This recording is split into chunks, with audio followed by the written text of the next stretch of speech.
सो hello everyone, अभी start कर रहे हैं information system analysis design and implementation के एमसीक्यू का पार्ट थर्ड। स्टार्ट करते हैं क्वेश्चन 1 से। Fill in the blank is an important factor for management information system. तो मैनेजमेंट एमआईएस के लिए इम्पॉर्टेंट फैक्टर इनमें से क्या है? तो इसमें जो इम्पॉर्टेंट फैक्टर है क्वेश्चन नंबर 1 का ए पार्ट हो जाएगा, it is system. System is an important factor for management information system. MIS के लिए सिस्टम जो है इम्पॉर्टेंट फैक्टर है। क्वेश्चन नंबर 2 देखते हैं। In which activity the management approve the requirements of the customer.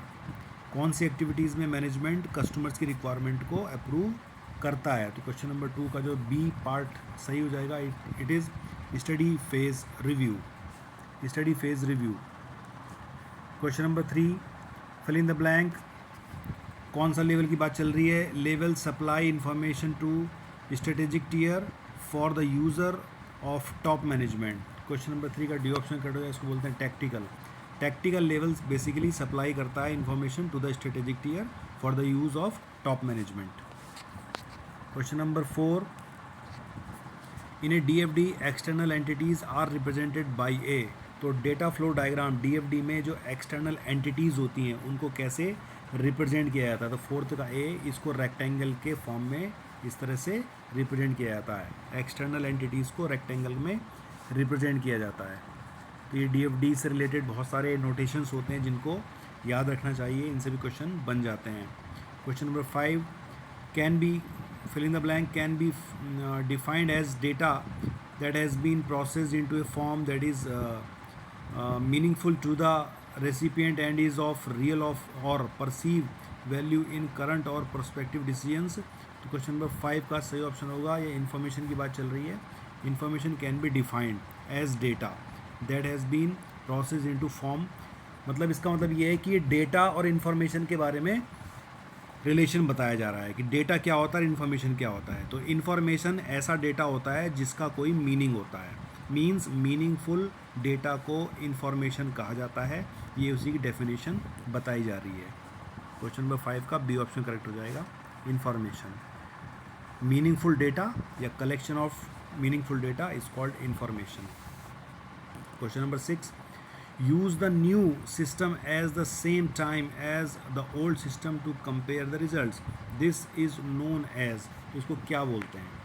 New system और old system के comparison में ये बात की जा रही है। तो क्वेश्चन नंबर 6 का जो है सी ऑप्शन करेक्ट हो जाएगा, इसको बोलते हैं parallel operation.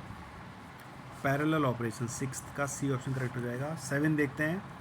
After the design phase the document prepared is known as. तो डिज़ाइन फेज के बाद जो डॉक्यूमेंट प्रिपेयर्ड होता है उसको क्या बोलते हैं? तो क्वेश्चन नंबर 7th का सी ऑप्शन इसको बोलते हैं डिज़ाइन स्पेसिफिकेशन। इसको बोलते हैं design specification. A data flow can, data flow क्या कर सकता है? तो डेटा फ्लो में eminent and terminate in an external entity. ये सी ऑप्शन करेक्ट हो जाएगा। डेटा जो है में eminent and terminate in an external entity।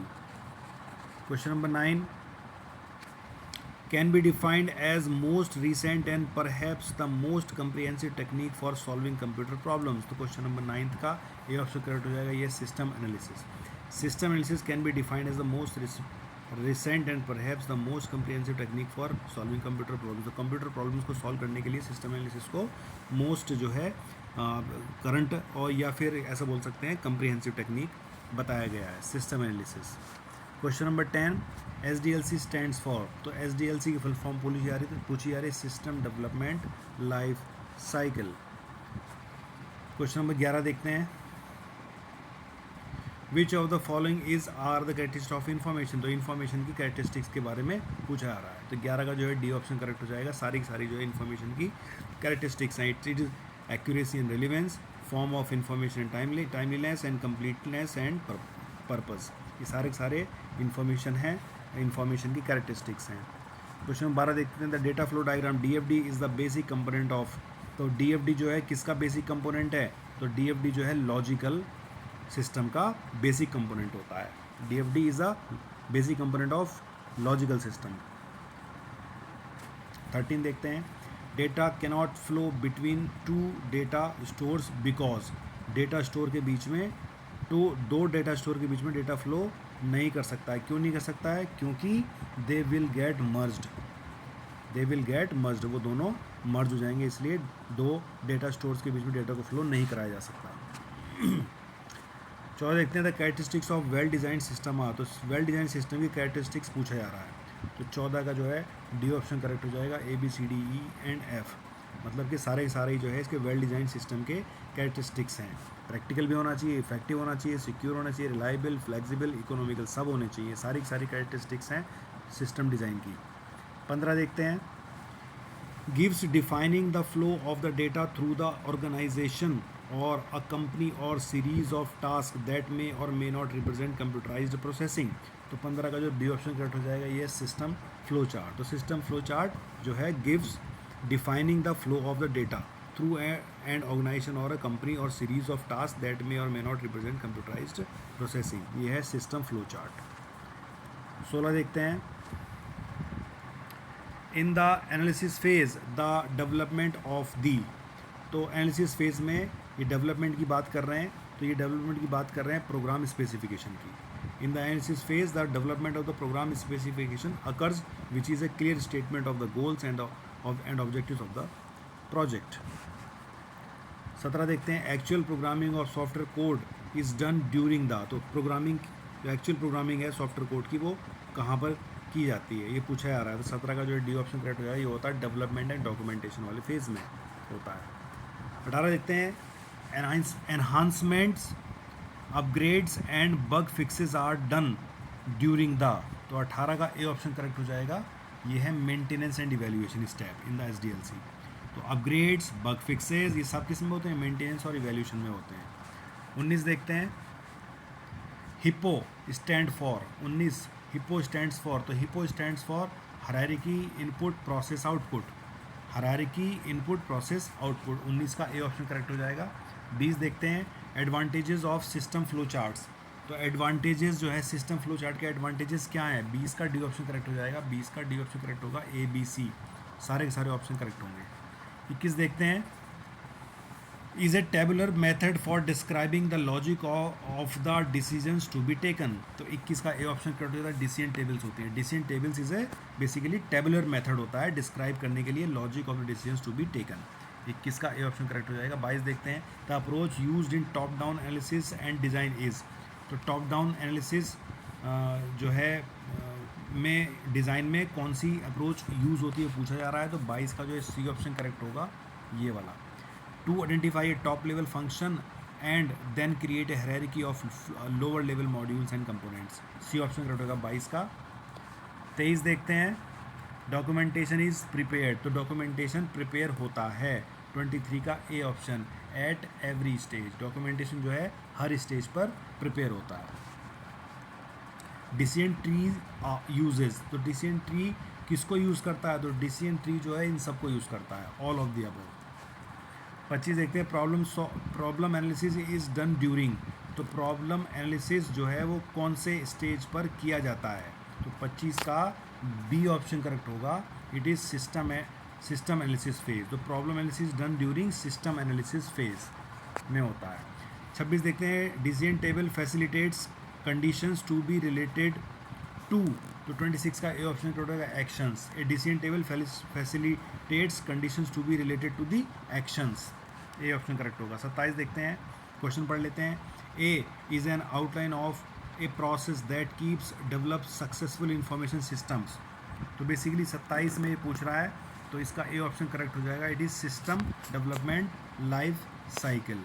System development life cycle is an outline of a process that keeps develop successful information systems. तो ये SDLC करता है ऐसा। 27 का ए ऑप्शन करेक्ट हो जाएगा।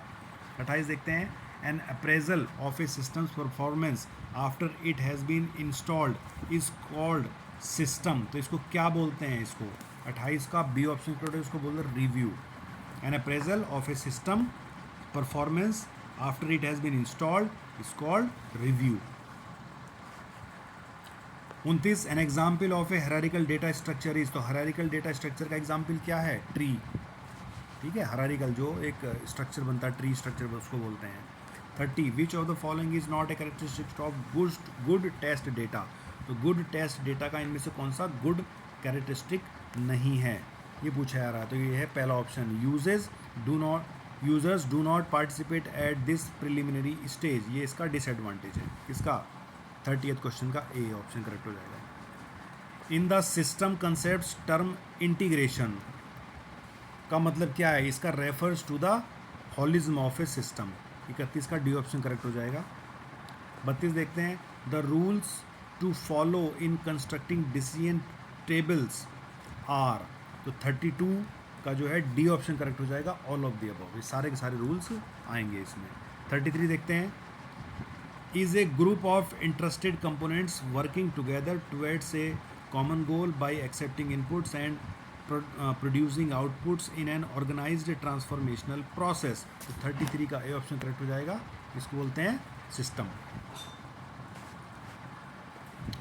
A rectangle in a DFD represents, तो DFD में रेक्टेंगल क्या रिप्रेजेंट करता है, तो ये अभी बताया था, पहले भी क्वेश्चन आ चुका है, ये उल्टा क्वेश्चन आया इस बार, एन एक्सटर्नल एंटिटी होता है ये। 35 देखते हैं, एक्सटर्नल एंटिटीज़ में बी, तो एक्सटर्नल एंटिटीज़ के बारे में पूछा जा रहा है, तो may be source of input data and और डेस्टिनेशन ऑफ रिजल्ट्स। 36 देखते हैं, the major goal of requirement determination phase of information system development is, तो 36 का जो है बी ऑप्शन करेक्ट होगा, determine what information is needed by an organisation.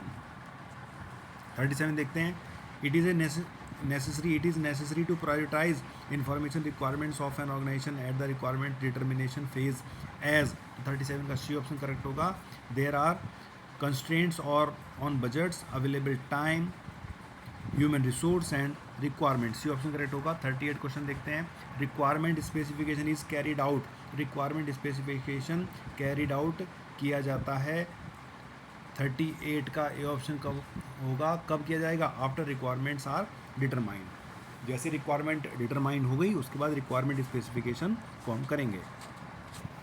39 देखते हैं, the role of a system analyst drawing up a requirement specification is similar to, तो similar to architect designing a building, ये बिल्कुल ऐसे ही जैसे कोई architect जो है बिल्डिंग को डिज़ाइन कर रहा हो।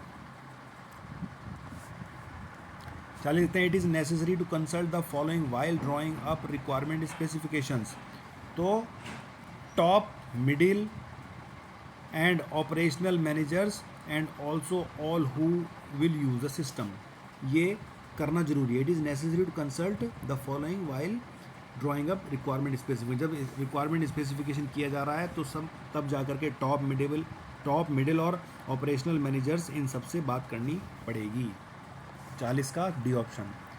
41 देखते हैं, in order to understand the working of an organization for which a computer based system is being designed, an analyst must, analyst को क्या करना चाहिए, तो उसको करना चाहिए इंटरव्यू, किसका इंटरव्यू करना चाहिए, top middle line managers and also clerk who will enter data and use the system, उनका इंटरव्यू करना चाहिए, तभी तो पता चलेगा सही तरीके से डेटा के बारे में। A feasibility study is carried out, तो फिजिबिलिटी स्टडी कब कैरिड आउट की जाती है, तो सी 42 का सी ऑप्शन करेक्ट होगा, before the final requirement specifications are drawn up, जब रिक्वायरमेंट एनालिसिस फाइनल होने वाला है उससे पहले फिजिबिलिटी स्टडी की जाती है कि सिस्टम हमारा काम करने लायक है या नहीं है। फिजिबिलिटी स्टडी का मतलब होता है कि whether system will be able to develop, means क्या उसको डेवलप किया जा सकता है, क्या वो सही से काम करेगा, ये एक बार इस तरह से स्टडी की जाएगी। स्टडी कब की जाएगी, रिक्वायरमेंट स्पेसिफिकेशन से पहले, फाइनल रिक्वायरमेंट स्पेसिफिकेशन से पहले। 43 the main objective of feasibility study is, तो फिजिबिलिटी स्टडी का मेन एडवांटेज ऑब्जेक्टिव क्या है, 43 का बी ऑप्शन करेक्ट होगा। ये देखिए, to assess if it is possible to meet the requirements specified subject to constraints of budget human resource and hardware, वही जैसे एक आसान भाषा में कहें कि फाइनेंशियली सिस्टम के हिसाब से, यूजर्स के हिसाब से, ह्यूमन रिसोर्स के हिसाब से, हार्डवेयर या फिजिकल चीज़ों के हिसाब से क्या ये ऐसा पॉसिबल है कि ऐसा सॉफ्टवेयर बनाया जा सकता है, सिस्टम बनाया जा सकता है, इसी को हम बोलते हैं फिजिबिलिटी स्टडी। 43 का बी ऑप्शन करेक्ट होगा। 44 it is necessary to carry out a feasibility study as, ये तो फिजिबिलिटी स्टडी कैरी आउट मतलब उसको परफॉर्म करना ज़रूरी है। क्यों ज़रूरी है, क्योंकि 44 का C option, even though top management is in favour of the system technology may not be mature for the implementation. कि कोई सॉफ्टवेयर में बनवाना है और ऑर्गेनाइजेशन की सॉफ्टवेयर को सिस्टम को बनवाना चाहती है, लेकिन टेक्नोलॉजी उस तरह क्या उसको अलाउ करेगी, क्या उस आइडिया को सिस्टम में डेवलप करने के लिए क्या टेक्नोलॉजी या रिसोर्सेज जो हार्डवेयर चीज़ें हैं, क्या ऐसा उसको सिस्टम में बनाने के लिए एलिजिबल होंगी। इन्हीं चीज़ों को जज करने के लिए फिजिबिलिटी स्टडी की जाती है कि हमने सोच तो लिया कि ये आइडिया है, ये सिस्टम हमें बनाना है, हमने सोच तो लिया है, लेकिन क्या वास्तव में ये सिस्टम सही तरीके से काम कर पाएगा। ऐसा तो नहीं कि सिस्टम हम बना लें और उसका कोई यूज़ ही ना हो या लॉस हो जाए कंपनी को। तो इसलिए फिजिबिलिटी स्टडी की जाती है, सारे एस्पेक्ट उसमें देखे जाते हैं कि सिस्टम बनने के बाद से कुछ फ़ायदा होगा या नहीं होगा, सिस्टम बन पाएगा नहीं बन पाएगा, बन जाएगा तो सही से काम करेगा नहीं करेगा, ये एक फिजिबिलिटी स्टडी की जाती है। तो 44 का सी ऑप्शन करेक्ट होगा। 45 देखते हैं, feasibility study is carried out by. तो फिजिबिलिटी स्टडी को कौन करता है, तो 45 का बी ऑप्शन करता है, system analyst in consultation with managers of the organization. ठीक है, सिस्टम एनालिसिस को परफॉर्म करता है। 46 देखते हैं, इनिशियल रिक्वायरमेंट्स स्पेसिफिकेशन इज़। तो initial requirement specification is only A rough indication of the requirement का एक रफ इंडिकेशन होता है जो इनिशियल होता है। 47 final specifications are drawn up by. तो फाइनल स्पेसिफिकेशन किसके द्वारा बनाए जाते हैं, तो 47 का A option, system analyst in consultation with the management of the organization. ये सिस्टम एनालिस्ट इनको करते हैं। 48 the main goal of arriving at a final specification is to tell the organizations managers what the propose system will achieve in a language understood by them.